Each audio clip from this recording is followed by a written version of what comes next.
श्री शिवाय नमस्तुभ्यम, हर हर महादेव। दोस्तों, भगवान भोलेनाथ के सच्चे भक्त सबसे पहले कमेंट में हर हर महादेव लिख दे। और दोस्तों, वीडियो लाइक करना मत भूलिएगा ताकि उनकी सभी मनोकामना सबसे पहले पूरी हो जाए। अगर आप भी भोलेनाथ में आस्था रखते और ऐसी ही अच्छी अच्छी जानकारी प्राप्त करना चाहते हैं तो चैनल को सब्सक्राइब भी कर लें। सच्चे मन से भगवान को मानने वाले और उनमें आस्था रखने वाले की मनोकामना भगवान जरूर पूरी करते हैं, मगर साथ ही साथ उन्हें सही जानकारी भी होनी चाहिए कि वे भगवान को कैसे प्रसन्न कर सकते हैं। चलिए अब वीडियो में आगे बढ़ते हैं और वीडियो को शुरू करते हैं। सबसे पहले तो इस फूल को देख लीजिए, पौधे को देख लीजिए। यह पौधे बहुत ही सुंदर है, बहुत ही कीमती इसके फूल है। आप भी देवी देवताओं की पूजा में इस फूल का प्रयोग करते होंगे। क्या आप इसका नाम जानते हैं? यह है गुड़हल। इसे जावा कुसुम या जप कुसुम भी कहा जाता है। आज हम आपको इसके बड़े चमत्कारी और आयुर्वेदिक लाभ बताएंगे, तो वीडियो को पूरा जरूर देखना। इस वीडियो को एक बार कम से कम अपने फायदे के लिए पूरा जरूर देखना। इसे देखने के बाद आपको समझ में आ जाएगा कि वास्तव में ये पौधा हमारे लिए ईश्वर का वरदान है। ऐसे तो बहुत सारे पेड़ पौधे हमारे घरों के आसपास पाए जाते हैं जो किसी ना किसी बीमारी को ठीक करने में कम आ ही जाते हैं, जो किसी समस्या को दूर करने में कम आते हैं। लेकिन जानकारी के अभाव में ये पौधे हमारे लिए केवल पुष्प भी रह जाते हैं, बस देवी देवताओं को चढ़ने की चीज़ ये रह जाते हैं। अगर हम इसके आयुर्वेदिक प्रयोग जान जाएं, सीख जाएं, तो हम बहुत सारी बीमारियों को ठीक कर सकते हैं। और इसके हम चमत्कारी लाभ जान जाएं तो कई प्रकार की अपनी समस्याओं को चुटकियों में समाप्त कर सकते हैं, धनवान बन सकते हैं। जीवन में चल रही परेशानियों को हम तत्काल दूर कर सकते हैं। तो वीडियो को ध्यान से देखिएगा। पहले तो इस पौधे को देखकर पहचान लीजिए। इसके पत्ते कुछ इस प्रकार से होते हैं, इस प्रकार से इसके फूल होते हैं, पुष्प होते हैं। तो इस पौधे को गुड़हल के नाम से जाना जाता है। ये लाल रंग के गुड़हल है। इनकी 3 प्रजातियां होती हैं, एक सफ़ेद रंग की होती है। दोस्तों, वीडियो लाइक करना मत भूलिएगा। और ये जो है वो लाल रंग की है। इनके अलावा एक और होती है, वो गुलाबी रंग की होती है। ये तीनों प्रजातियां बहुत ही महत्वपूर्ण होती है आयुर्वेद में और धार्मिक कार्यों में इनका बड़ा महत्व। तो चलिए अब आपको इसके विभिन्न प्रकार के चमत्कारी लाभ की ओर ले चलते हैं। इस पौधे का अंग्रेजी नाम हिबिस्कुस है। आप इसके बारे में नेट पर या गूगल पर सर्च करके जान सकते हैं। इसके बारे में आपको विभिन्न प्रकार की जानकारी मिलेगी। ये पौधे आपके घरों के आसपास बहुत ही आसानी से देखने को मिल जाते हैं। आप जहां भी रहते हो, इसे बहुत से लोग जीमेल में या अपने बगीचों में शोभा बढ़ाने के लिए लगाते हैं। कुछ लोग इसे गार्डन में भी शोभा के लिए लगाते हैं। आप हमें कमेंट सेक्शन में जरूर बताइएगा कि इस पौधे को आपके यहाँ किस नाम से जाना जाता है। अब पहले जानते हैं इसके कुछ लाभ। इस पौधे को लगाने से क्या होता है, हम इसके धार्मिक महत्व से शुरुआत करते हैं, फिर इसके आयुर्वेदिक प्रयोग बताएंगे, फिर इसके विभिन्न प्रकार के चमत्कारी प्रयोग बताएंगे। तो सबसे पहले कमेंट बॉक्स में लिखें ओम नमः शिवाय। दोस्तों, ऐसा माना जाता है कि यह पौधा जहां पर लगाया जाता है वहां सकारात्मक ऊर्जा का संचार हो जाता है। वहां पर जो नकारात्मक ऊर्जा होती है उसे ये खत्म करने का काम करता है। घर में इस पौधे को लगाना बहुत ही शुभ और मंगलकारी माना जाता है। जिन लोगों की कुंडली में सूर्य देव का प्रभाव अच्छा नहीं है, उन्हें अपने घर में इस पौधे को जरूर लगाना चाहिए। सूर्य कमजोर होने के कारण व्यक्ति डरपोक हो जाता है, व्यक्ति के अंदर से साहस खत्म हो जाता है, व्यक्ति को कार्य में सफलता नहीं मिलती, व्यक्ति को मानहानि, धनहानि और अहरम संबंधित बीमारियां आती है। तो ऐसे कुछ लक्षण है। इन लक्षणों को देखकर आप समझ सकते हैं कि आपको भी सूर्य दोष लगा हुआ है। ऐसे में ये पौधा आप अपने घर में अवश्य लगा लीजिए। यह भी माना जाता है कि अगर आपकी कुंडली में मंगल दोष है और आप ये पौधा घर में लगाते हैं तो आपका मंगल दोष दूर हो जाता है। मंगल जनित सारे दुष्प्रभाव समाप्त हो जाते हैं। आपको इसकी विभिन्न प्रकार की जानकारी हम बताएंगे, लेकिन उससे पहले आपसे रिक्वेस्ट करते हैं कि वीडियो को लाइक जरूर करिएगा, दोस्तों को शेयर कर दीजिएगा, और अगर आपने अभी तक चैनल को सब्सक्राइब नहीं किया है तो चैनल को सब्सक्राइब करके बेल आइकन जरूर दबाइएगा, और वीडियो में कंटिन्यू बने रहना, वीडियो को आधा अधूरा मत देखना, क्योंकि अधूरा ज्ञान, अधूरी जानकारी हमेशा खतरनाक साबित होती है। अधूरा ज्ञान पाप का भागीदार बना देता है, इसलिए वीडियो को अंत तक जरूर देखें। अगर आज की वीडियो मिस कर दी तो सारी जिंदगी पछताना पड़ेगा, क्योंकि कोई भी जानकारी कभी व्यर्थ नहीं जाती, अभी नहीं तो वो जानकारी आपको आगे चलकर जरूर कमाती है। तो इसके आयुर्वेदिक लाभ क्या है, आयुर्वेद में इसके कौन कौन से हिस्से का प्रयोग होता है और किस बीमारी में यह कम आता है, यह कम आता है। पेट दर्द को दूर करने के लिए ऐसा माना जाता है कि इसकी पत्तियों को उबालकर, इसकी सूखी पत्तियों को उबालकर चाय की तरह पीने से आपके पेट में हो रहा दर्द समाप्त हो जाता है। पेट में अगर कीड़े हो वो भी मर जाते हैं, ऐसा आयुर्वेद में लिखा मिलता है। यह भी माना जाता है कि यह पथरी की रामबन दावा है। आप लंबे समय से पथरी के लिए दवा खा रहे हैं, लेकिन आपकी पथरी की बीमारी अर्थात किडनी स्टोन, गुर्दे की पथरी, किसी भी प्रकार की पथरी हो, वो पथरी जड़ से समाप्त करने का काम ये करता है, पथरी को तोड़ने का काम करता है।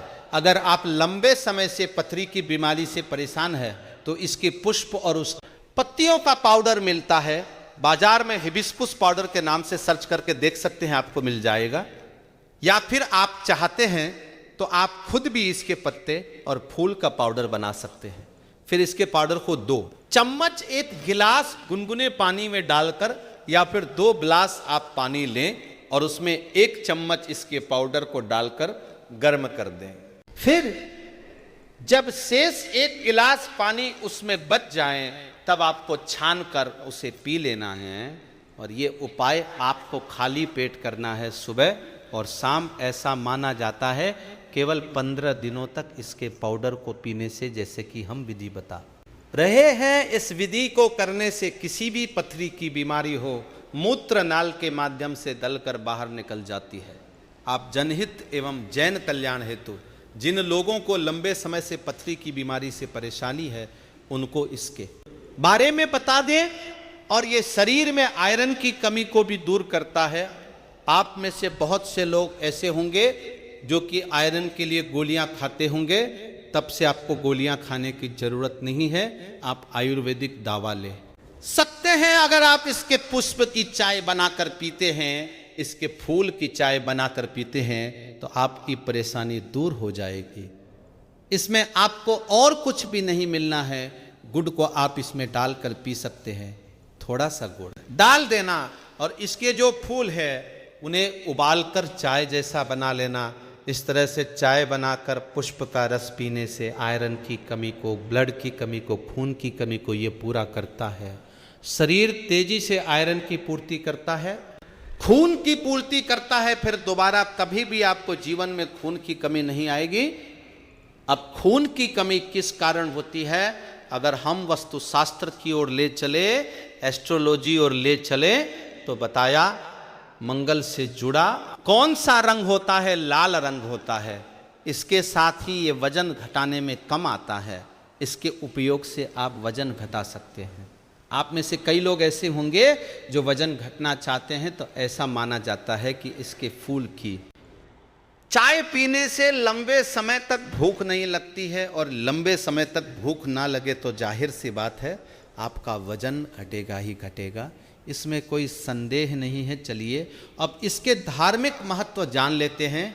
हम इसके धार्मिक महत्व की ओर ले चलते हैं दोस्तों। माँ लक्ष्मी और माँ दुर्गा, इन दोनों को गुड़हल का फूल बहुत ही प्रिय है, बहुत ही पसंद।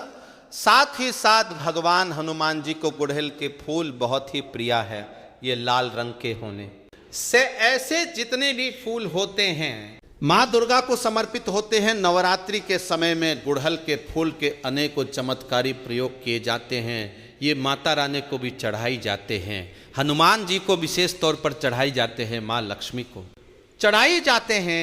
विशेष मनोकामना की पूर्ति हेतु इस फूल को चढ़ाया जाता है। सुख समृद्धि चाहिए, धन संपदा चाहिए, तो इसे चढ़ाया जाता है। हम आपको बताएंगे कि किस प्रकार से ये चढ़ाई जाते हैं।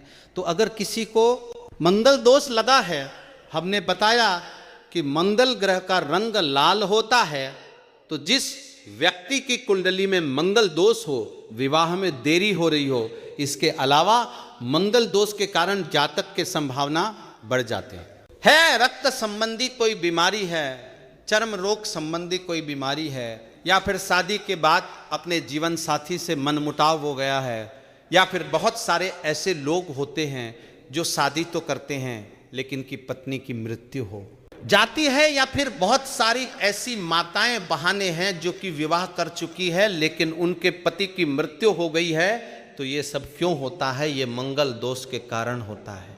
ऐसा हमारे धर्मशास्त्र कहते हैं, मंगल दोष।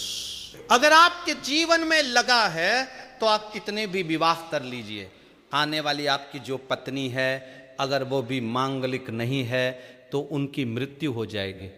ऐसे में एक काम जरूर करना, मंगल को बलवान करने हेतु, मंगल दोष को दूर करने हेतु गुड़हल के फूल का पौधा आप अपने घर में जरूर लगे। और गुड़हल के पुष्प की केवल आप नित्य ज्यादा मत कीजिए, कम से कम 3 महीने तक एक पुरुष ज्यादा नहीं कर सकते हैं। तो एक फूल हनुमान जी महाराज को नित्य श्री राम जी का ध्यान करते हुए 3 महीने तक चढ़ाए, हनुमान जी प्रसन्न हो जाएंगे। फिर कैसा भी मंगल दोष हो उसका नामो निशान मिट जाता है।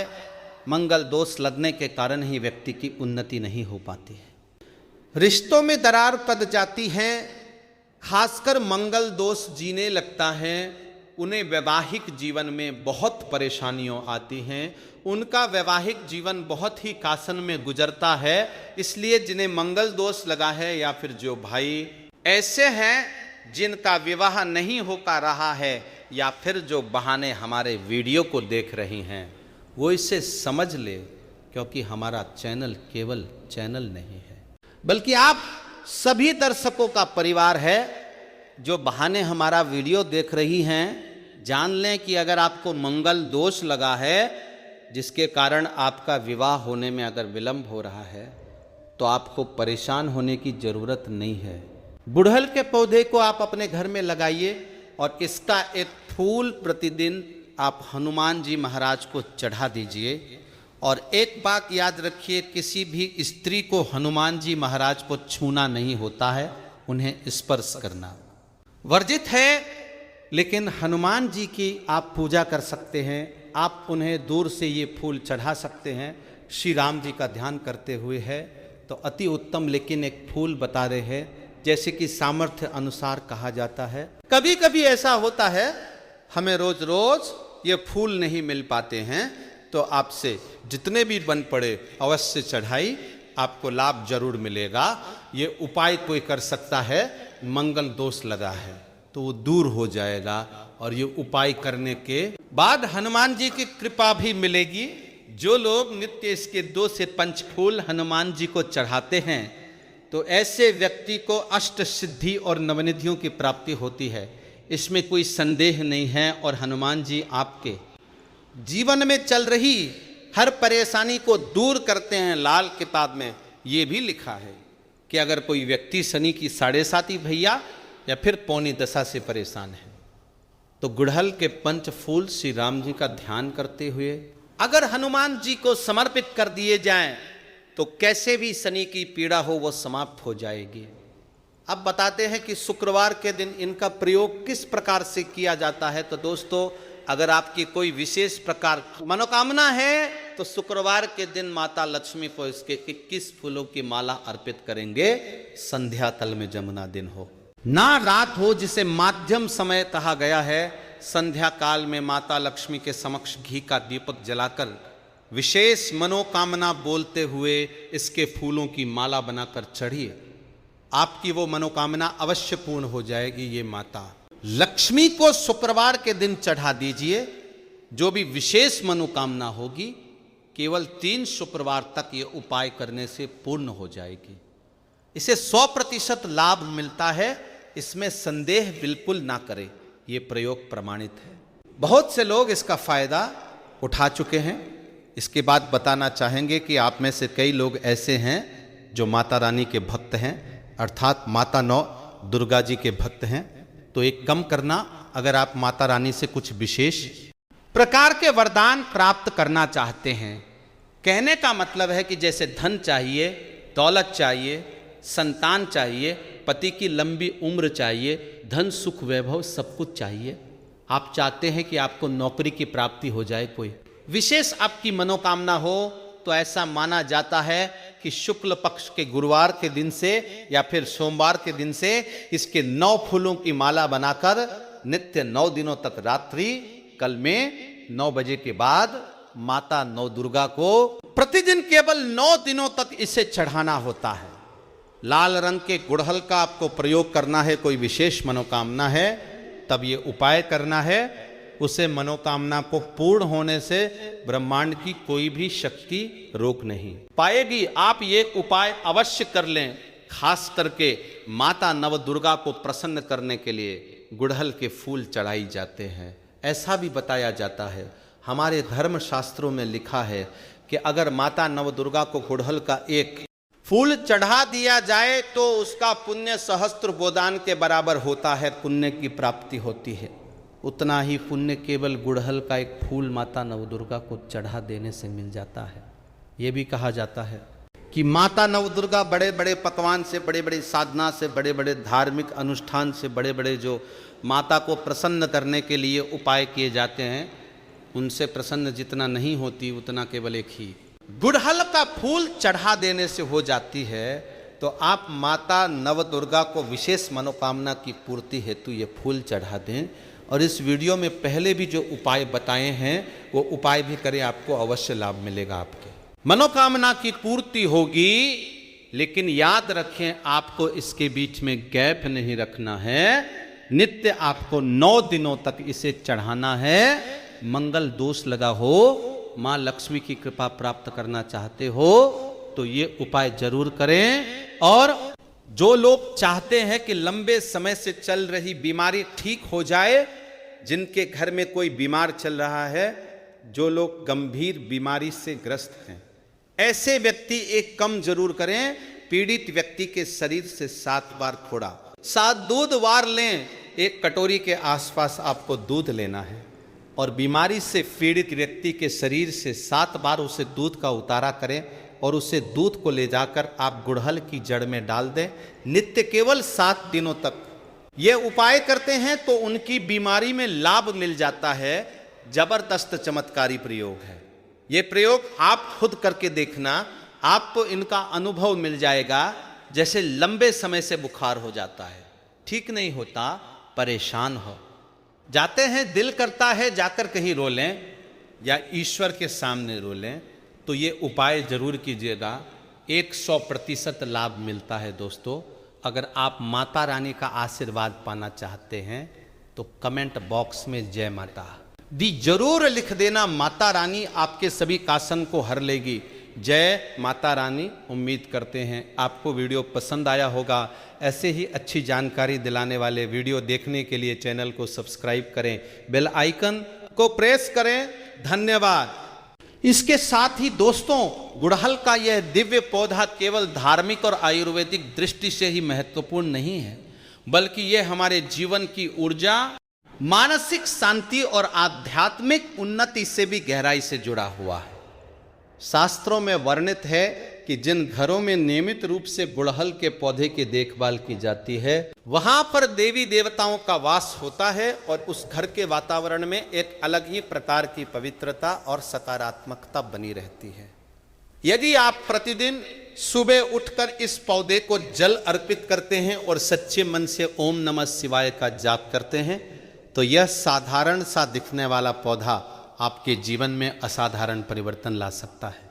यह पौधा न केवल आपके घर की सुंदरता बढ़ाता है, बल्कि यह आपके भाग्य को भी चमकाने का कार्य करता है। कहा जाता है कि जिस घर के आंगन में लाल गुड़हल का पौधा होता है, वहां माता लक्ष्मी स्वयं निवास करती है और उस घर में कभी भी धन धान्य की कमी नहीं होती। इसके अलावा यदि आप अपने जीवन में बार बार आ रही बाधाओं से परेशान हैं, कार्य बनते बनते बिगड़ जाते हैं। तो आपको रविवार के दिन सूर्योदय के समय गुड़हल के फूल को जल में प्रवाहित करना चाहिए। ऐसा करने से सूर्य देव प्रसन्न होते हैं और आपकी कुंडली में स्थित सभी ग्रह दोष धीरे धीरे समाप्त होने लगते हैं। वहीं अगर आप नौकरी या व्यापार में सफलता प्राप्त करना चाहते हैं तो मंगलवार के दिन हनुमान जी को गुड़हल का फूल अर्पित करते समय श्री राम का नाम अवश्य ले। इससे आपकी मनोकामना शीघ्र पूर्ण होती है और जीवन में आ रही सभी अड़चनें दूर हो जाती है। दोस्तों, आज के समय में हर व्यक्ति किसी न किसी समस्या से जूझ रहा है।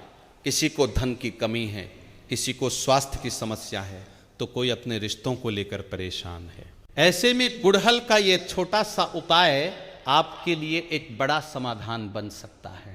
यदि आप मानसिक तनाव से गुजर रहे हैं, नींद नहीं आती, मन हमेशा बेचैन रहता है, तो रात में सोने से पहले गुड़हल के फूल को अपने सिरहाने रख दें और सुबह उस फूल को किसी बहते जल में प्रवाहित कर दें। ऐसा लगातार 11 दिनों तक करने से आपका मन शांत होने लगेगा और धीरे धीरे आपकी सभी मानसिक समस्याएं समाप्त हो जाएंगी।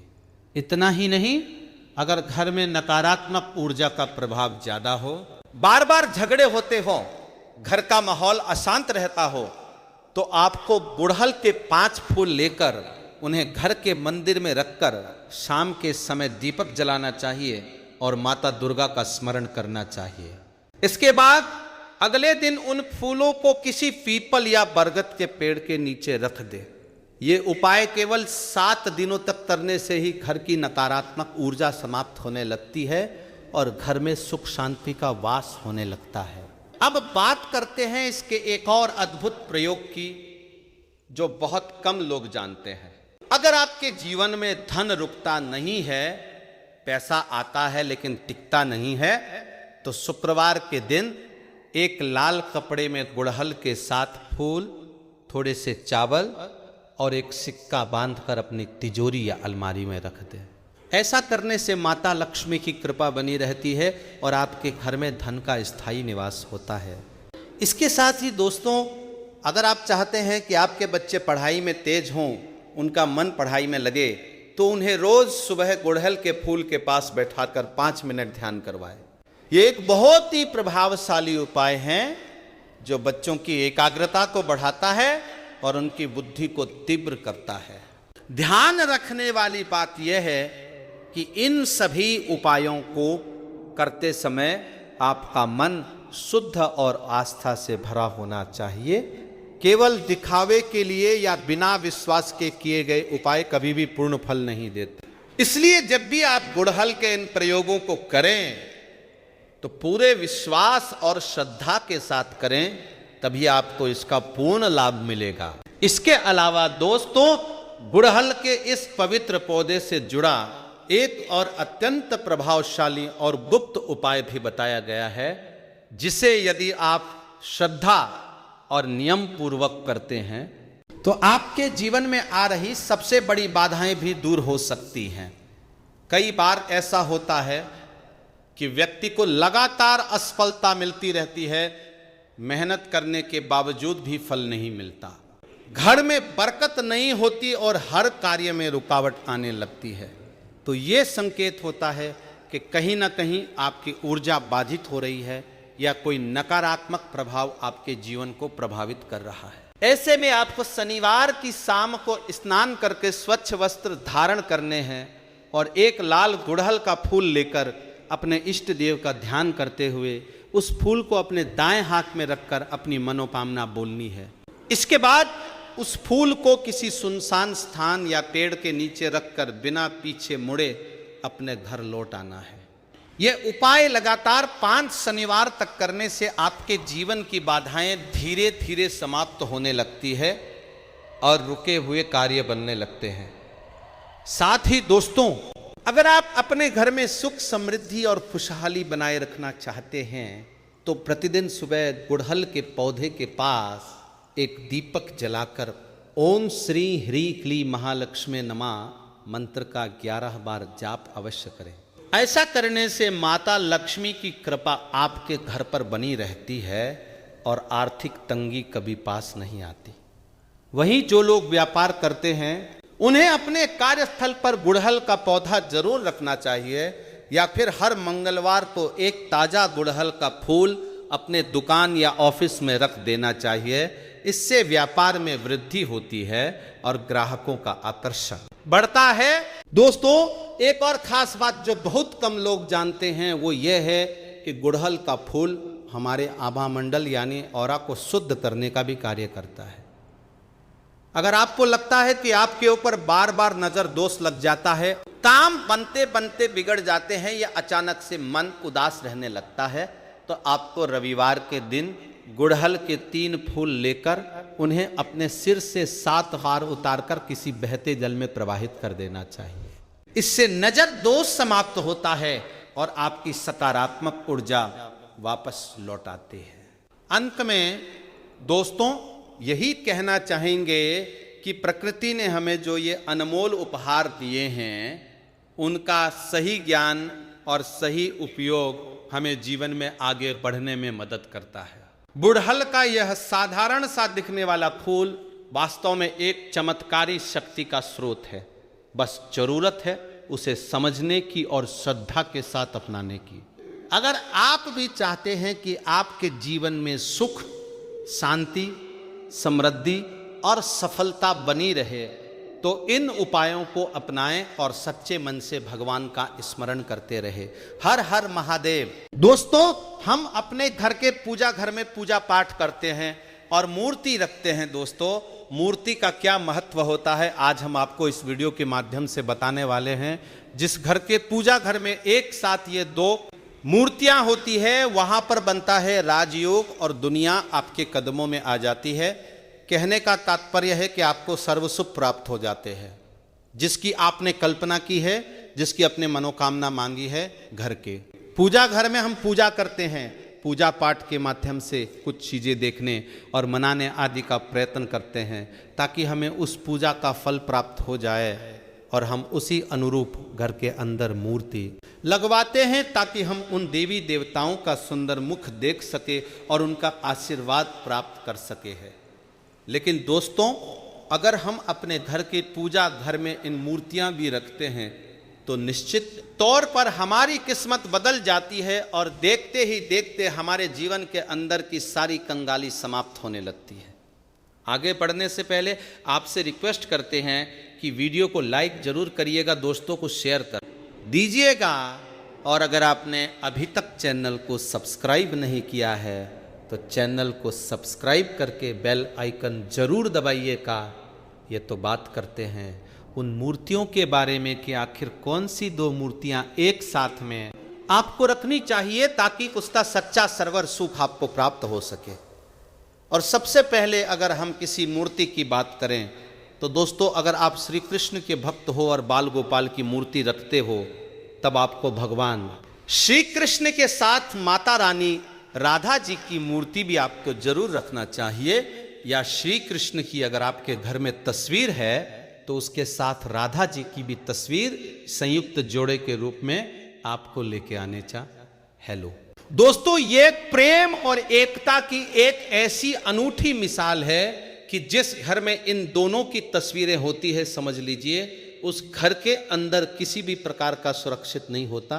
पति पत्नी और परिवारजनों के बीच परस्पर प्रेम रहता है और घर में धन धान्य में अपने आप ही वृद्धि होती है। इसलिए ये जरूरी माना गया है दोस्तों, अगर आप भी इन मूर्तियों को रखते हैं तो निश्चित तौर पर आपके जीवन में अपने आप ही फायदा प्राप्त हो जाएगा का ये है।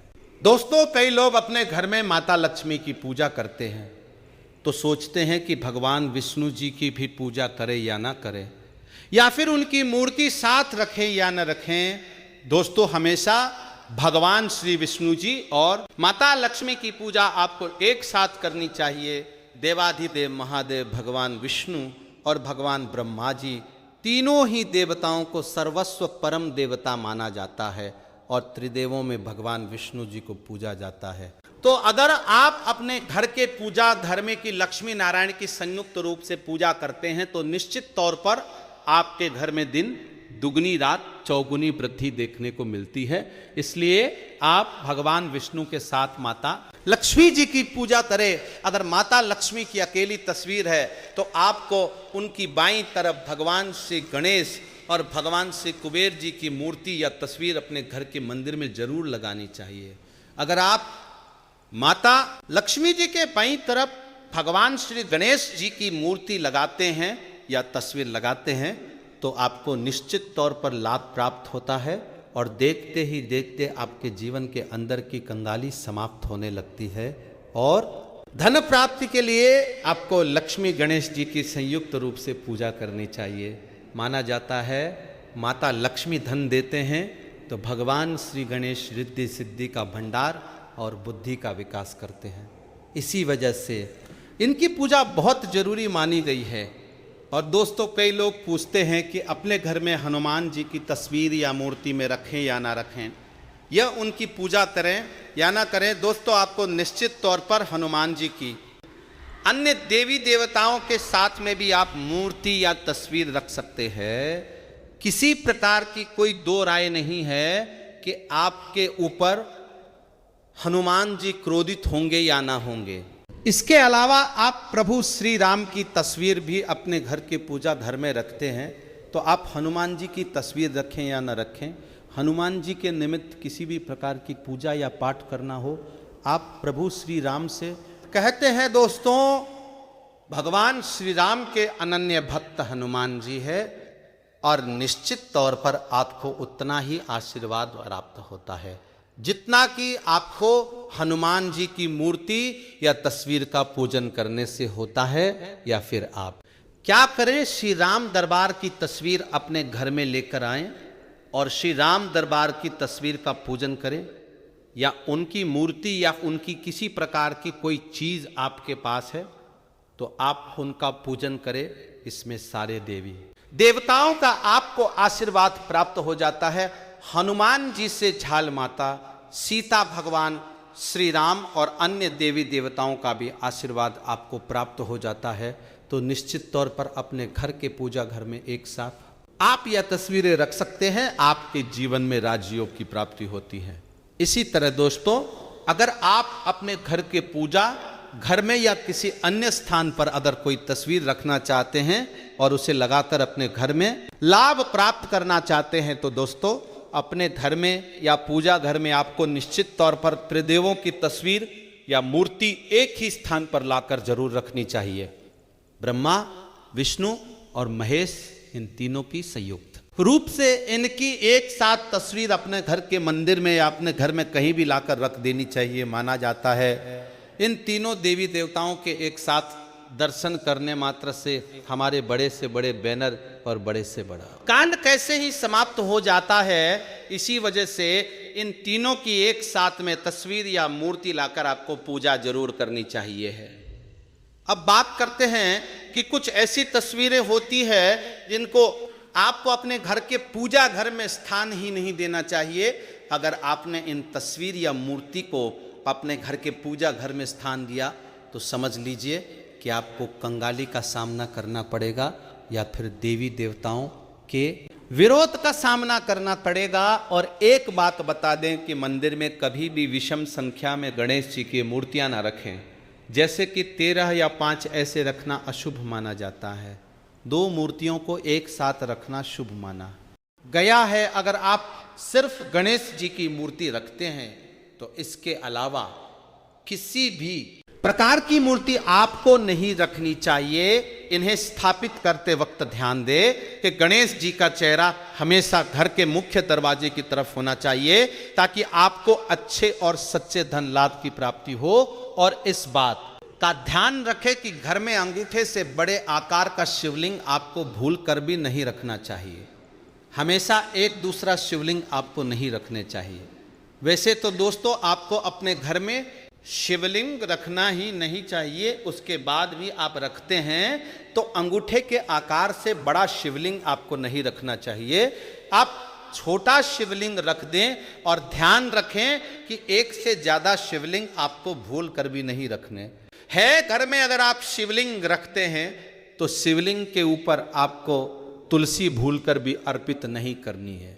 अगर आपने शिवलिंग रख भी दिया है और तुलसी अर्पण कर दी है तो देवी देवताओं के क्रोध का आपको सामना करना पड़ता है। दोस्तों, मंदिर में हमेशा अगर आप हनुमान जी की तस्वीर रखना चाहते हैं, आप हनुमान जी के अनन्य भक्त हैं, तो बैठे हुए हनुमान जी की मूर्ति रखें। बजरंग बली रुद्र भगवान शिव के अवतार है, इसलिए उनकी भी शिवलिंग की तरह ही मूर्ति रखें। साथ ही जो पति पत्नी होते हैं, वैवाहिक जीवन आपने नया स्टार्ट किया है, तो हनुमान जी की मूर्ति या तस्वीर अपने कमरे में, अपने बेडरूम में आपको भूल कर भी रखनी चाहिए। अन्यथा आपको आपके जीवन में कई प्रकार के दोषों का सामना करना पड़ता है। दोस्तों, हनुमान जी ब्रह्मचार्य है, तो इस बात का आपको ध्यान रखना चाहिए। दोस्तों, राधा कृष्ण की मूर्तियां अगर आप जैसे अपने शयन कक्ष में सोते हैं और वह अपने बेड के सामने की तरफ रखी है कि जैसे ही आप सुबह उठें और आपको उठते ही पहले उनके दर्शन हो जाएं, तो समझ लीजिए कि आपका जीवन माला माल होने वाला है। किसी भी प्रकार का कोई दुख दारुण ये आपके जीवन में नहीं रहेगा। इसी तरह अगर माता दुर्गा की तस्वीर आप अपने घर में लेके आना चाहते हैं और चाहते हैं कि माता दुर्गा की तस्वीर के माध्यम से आप अपने जीवन में समृद्धि देखें, तो दोस्तों भूलकर भी आपको माता दुर्गा की क्रोधित अवस्था की तस्वीर, जैसे कि महाकाली की तस्वीर हो या फिर महिषासुर का वध करते हुए या क्रोधित अवस्था में माता लक्ष्मी की, माता दुर्गा की तस्वीर लाकर आपको उनकी पूजा नहीं करनी चाहिए। मैं हमेशा शांत और सुंदरमय वाली तस्वीर ही अपने घर के अंदर लाकर पूजा करनी चाहिए। दोस्तों, इस बात का ध्यान रखें कि अगर आप अपने घर में मूर्तियां रखते हैं तो आपको इनको भूल कर भी टूटे हुए चावल नहीं चढ़ाने चाहिए। बेहतर होगा कि आप हल्दी में चावल को पीला करके वो चावल चढ़ाएं, लेकिन टूटे हुए चावल आपको भूल कर भी माता लक्ष्मी को या अपने घर में देवी देवताओं को नहीं चढ़ाने चाहिए। इसी तरह इस बात का भी ध्यान रखें कि अपने घर के मृत परिजनों या पूर्वजों को मंदिर में स्थापित ना करें। ऐसा करना अशुभ माना जाता है, और अगर आप ऐसा लगातार कर रहे हैं तो निश्चित तौर पर आपके परिवार के ऊपर दोष लग सकता है और पितरों का दोष भी आपको लग सकता है। पितरों की पूजा अलग ही स्थान पर की जाती है, घर के मंदिर में उनको स्थान नहीं दिया जाता है। इसी तरह आपको भैरव भगवान की तस्वीर या भगवान शनिदेव की, राहु केतु की, इस प्रकार की तस्वीरें अपने घर क्यों नहीं लेनी चाहिए। प्रतीकात्मक रूप से आप घर के पानी रखने के स्थान पर उनकी पूजा कर सकते हैं, क्योंकि इनकी साधना तंत्र मंत्र और विशेष महत्व द्वारा की जाती है घर के अंदर। ऐसे ही आप उनका पूजा पाठ नहीं कर सकते हैं। उनके पूजा पाठ में अगर किसी प्रकार की कमी रह जाती है तो उनको बहुत ज़्यादा क्रोध आता है, उनके क्रोध का आपको सामना करना पड़ता है। इसी वजह से आपको इस प्रकार की तस्वीरें या मूर्तियां अपने घर के अंदर नहीं रखनी चाहिए। और जो पहले हमने आपको बताया उस प्रकार की तस्वीरें तो निश्चित तौर पर आप रखकर अपने जीवन में फ़ायदा प्राप्त कर सकते हैं। उम्मीद करते हैं कि ये जानकारी आपको अच्छी लगी होगी। आज के लिए बस इतना ही। दोस्तों, अगर आपको ये वीडियो पसंद आया है तो वीडियो को लाइक करिएगा, दोस्तों को शेयर जरूर करिएगा।